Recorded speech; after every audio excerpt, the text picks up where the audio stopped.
Rontok sudah reputasi Anwar Ibrahim sebagai seorang reformis, yang telah mengantarnya ke jenjang kekuasaan tahun lalu.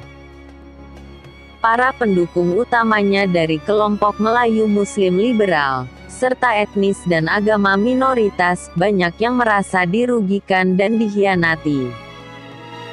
Harapan terciptanya kehidupan berbangsa yang lebih demokratis, dan regulasi kebijakan negara yang menjamin perlindungan hak-hak dasar setiap warga negara, terancam sirna. Sang Perdana Menteri, ternyata kemudian lebih mendahulukan kekuasaan dibanding prinsip demokrasi yang dijanjikannya. We are generally, in average and selectively racist in nature, in our outlook, in our attitude. Bandul politik dan keberpihakan Anwar Ibrahim telah bergeser ke kanan, mengakomodir tekanan oposisi yang berhasil menggerogoti kekuatan dukungan atas pemerintahannya. Ia mengorbankan prinsip dan harapan para pendukungnya, demi mengamankan kelanggengan kekuasaan. Posisi Anwar Ibrahim sebagai Perdana Menteri, memang lemah dan rentan sejak awal pelantikannya, November 2022. Koalisi partai yang mengusungnya, Pakatan Harapan, tidak berhasil memenangkan pemilihan umum secara mayoritas. Untuk menduduki jabatannya sebagai Perdana Menteri saat ini, ia harus bersekutu dengan koalisi Barisan Nasional, yang sebelumnya menjadi lawan politik di pemilihan umum. Agar Raja Malaysia, Sultan Abdullah, dapat mengangkatnya sebagai Perdana Menteri dalam koalisi baru pemerintahan. Malangnya, dalam pemilihan umum regional di 6 negara bagian yang berlangsung pada Agustus 2023, koalisi pemerintahan Anwar Ibrahim hanya menang di 3 negara bagian saja: Penang, Selangor, dan Negeri Sembilan. 3 negara bagian lainnya, Terengganu, Kelantan, dan Kedah, dimenangkan koalisi oposisi, Perikatan Nasional. Hasil tersebut memang tidak akan secara langsung mempengaruhi mayoritas suara pemerintah di parlemen. Namun ia dapat menekan posisi Anwar Ibrahim, sekaligus berpotensi memicu referendum terhadap pemerintahan koalisi yang sedang berjalan. Koalisi oposisi Perikatan Nasional yang dipimpin mantan Perdana Menteri Muhyiddin Yassin, dan didukung partai peraih suara terbanyak dalam pemilihan umum, PAS, sukses memperkuat suara di basis pemilihnya, juga menggerogoti suara di kandang koalisi pemerintahan Anwar Ibrahim. Kekuatan oposisi konservatif tersebut berhasil membangun terobosan, dan semakin populer di kalangan etnis Muslim Melayu, yang merupakan mayoritas warga negara Malaysia.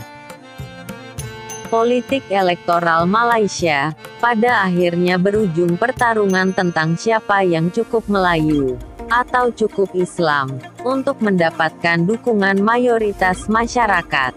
Ini tanah Melayu, dan agama rasminya ialah agama Islam.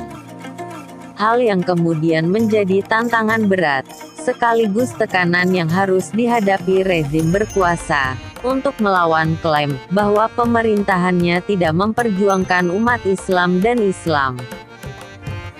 Benturan antara aspirasi Muslim konservatif dengan nilai-nilai liberal, mengenai kebebasan beragama dan kesetaraan sipil yang meningkat tajam dalam dekade terakhir, tidak mampu dibendung pemerintahan baru Perdana Menteri Anwar Ibrahim.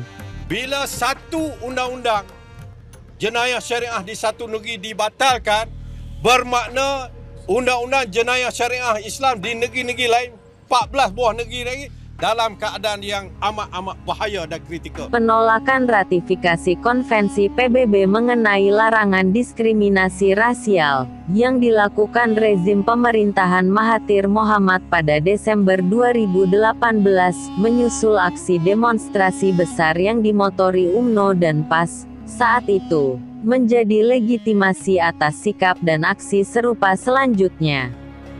Membuat rezim berkuasa, termasuk pemerintahan Perdana Menteri Anwar Ibrahim saat ini, tidak berdaya menghadapi protes dan aksi yang berkaitan dengan isu yang dianggap bisa mengganggu hak-hak istimewa etnis Melayu dan mengancam status Islam sebagai agama resmi Malaysia. Sehingga pada akhirnya, menimbulkan kekhawatiran banyak warga Malaysia, akan makin berkembangnya konservatisme Islam yang bisa berujung konflik rasial. Sejumlah masyarakat yang menyelenggarakan peringatan Hari Perempuan Internasional, menjadi sasaran kemarahan kelompok Islam konservatif. Proyek Jom Ziarah, satu program pemerintah untuk mengedukasi keberagaman dan toleransi beragama bagi generasi muda, harus terhenti karena dianggap oleh Partai Islam Konservatif (PAS) sebagai program kristenisasi. Menggoda kedudukan menteri untuk mempromosikan agama Kristen di kalangan orang Islam, itu yang salah. Sikap dan pernyataan bermuatan intoleransi dan populisme agama dari para politisi memicu kekacauan dan praktek politik identitas dalam masyarakat. Undang-undang Muhammad atau undang-undang Islam adalah undang-undang asal tanah Melayu ini. Di salah satu negara bagian, beberapa kantor polisi dan rumah sakit bisa menolak melayani warga negara hanya karena mengenakan celana pendek. Di negara bagian Kelantan dan Terengganu, meskipun di pantai, bikini terlarang digunakan. Penegasan Islam sebagai agama resmi negara dalam Pasal 3 Konstitusi Malaysia, yang pada awalnya hanya ditafsirkan secara simbolik dan seremonial, pada prakteknya kemudian sering dijadikan landasan dan alasan yang menguntungkan warga negara Muslim. Dan sebaliknya, tidak menguntungkan sekaligus menafikan eksistensi 36,5% warga negara non-Muslim.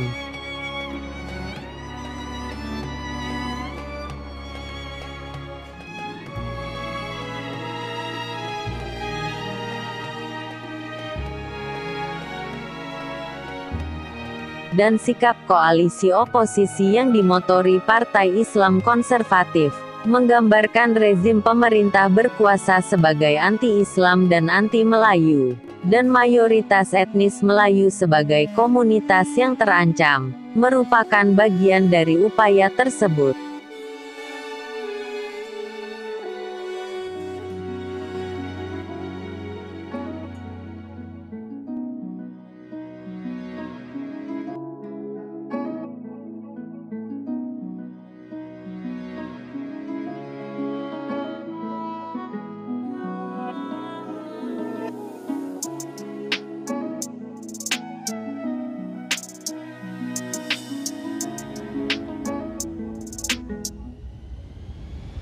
Ahli hukum dan hakim melakukan Islamisasi melalui pengadilan, dengan pandangan dasar, bahwa Islam mengatur segala macam segi kehidupan manusia, termasuk sosial, politik dan hukum.